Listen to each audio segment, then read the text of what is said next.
Hello, yet more wet and indeed windy weather on the way for the UK today. Despite it being wet and windy though, temperatures will still be rather on the healthy side for this time of year, perhaps even a little bit above average, so it is a mild story. But plenty of stormy weather to get the day underway, particularly to the west of the UK, with a weather front approaching.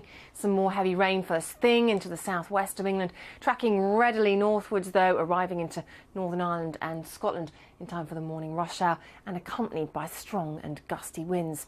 Some locally quite intense downpours possible across the southwest through the morning. Some heavier rain for a time across Wales as well. And I think we'll also see some fairly heavy downpours for Northern Ireland. But the area that we're probably going to watch most closely, I think, if anything, in the next 24 hours or so, will be Western Scotland, where we saw just so much rain on Monday, and there's more to come on Tuesday.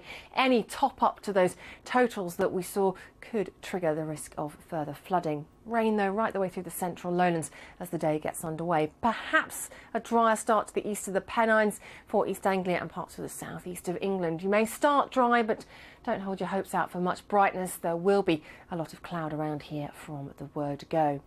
On the plus side, the band of rain will be moving its way eastwards fairly readily across England and Wales, so many areas should encounter some drier conditions by the afternoon if they had a particularly wet morning. But that said, the southwest of England still looks like it will cling on to some wetter weather through the second half of the day, whereas Wales and a good part of northern England will become drier and brighter, and the rain further north shunts away to the north of the UK. So we are looking at clearer and brighter weather for Northern Ireland and Scotland by the time we get to the end of Tuesday. We still, though, have a low pressure centre to the north of the UK, and that still means the threat of some very strong winds overnight Tuesday into Wednesday, a risk of damaging winds across parts of the far north of Northern Ireland, but particularly the northwest of Scotland. And then further south, our weather system continues to trail in a weather front that could bring some very heavy downpours into parts of England and Wales for early on Wednesday.